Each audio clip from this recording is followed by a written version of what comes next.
New all-time high price for gold. Again, now this should be no surprise at this point. New all-time highs are kind of a fad or something right now, but when you go over a mark like 2,700, it's worth stopping for a moment. Maybe finding yourself in the mirror and telling yourself, good work.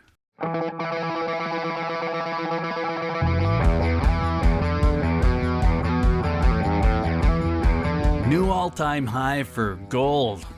27.21. I don't have to tell you, you already know, but I think we need to take a minute just to see how far we've actually come, because a year ago today, the price of gold was $1,923. That's a 41% gain, 32% of that coming just since the beginning of 2024. So if your stock portfolio showed that kind of gain, you would be doing better than any fund manager, any financial manager that I know, and no offense intended. But what's fun about this, of course, is that gold isn't a stock. It's a hedge. It's insurance. It's savings. It isn't what most of us would think of as a growth asset, but here we are with gold outperforming all the market indexes. The S&P 500 is on a tear, but it's only up 24% year to date.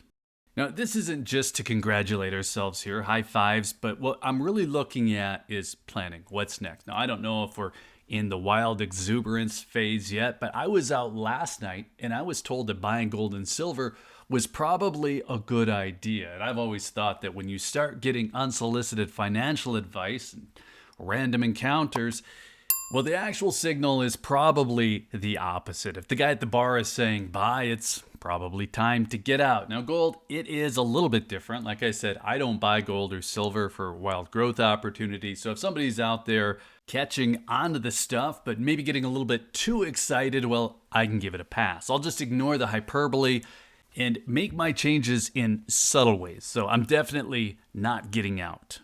Now, before I get into what I am doing, let me give a quick shout out to channel sponsor Summit Metals. They have gold and silver at great prices with fast shipping coming from good people. Be sure to check them out. And if while you're checking them out, you somehow miss their prices on American Gold Eagles, well, slow down. Check those out again. I don't think you'll find better prices on American Gold Eagles probably anywhere.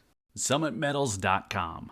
So I mentioned the gold price hit another all-time high. That keeps happening, and that alone is not news, is not particularly interesting, but it's gotten extreme enough that it's probably affecting all of us at this point. So what do we change? Well, I'll tell you what I'm doing. I'm still making normal purchases.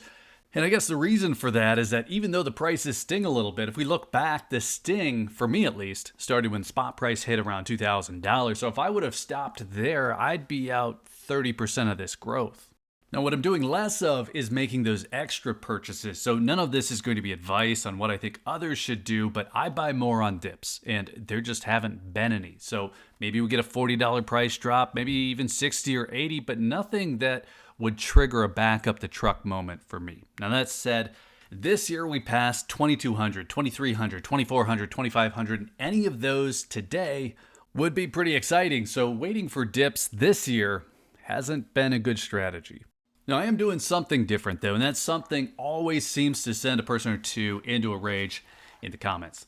That something is buying precious metal stocks or mutual funds that I intend to trade. So silver ETFs, gold ETFs, miners even, stocks and things that trade like stocks. Now, the reason is that I don't intend to sell the physical gold that I'm buying right now, not anytime soon, but the stocks and the funds that I pick up, well, I can dump those with a few clicks, so that lets me benefit from the price run without having to sell any physical gold or silver. So price goes up, I take the extra gains I get from the rally by selling it, and then I buy more physical gold when the prices settle down.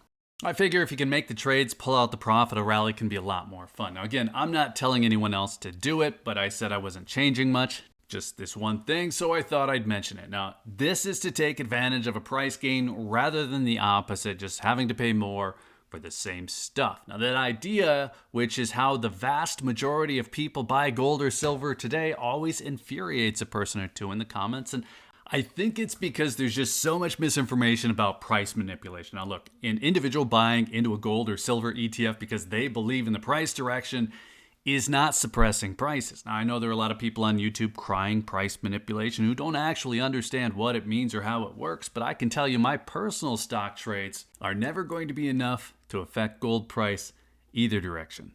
No, it's just a very few people who have that misconception. And between us, I don't really care because to me, this is just another way to add physical gold over time. Get the gains out of the market, add to the stack. Pretty simple. Now, as for normal purchases, I think I've gotten numb to the point that all I'm looking for right now are convenient buying times. Now, sure, if I can get in on a minor pullback like we saw last Tuesday, I think it was Tuesday, great. But I'm looking at prices with a narrow focus when it's a scheduled buy. And the new normal that I came to grips with earlier this year is that even with prices climbing and each purchase costing, I guess, a little bit more, it's hard to complain when the total value of your gold is going up.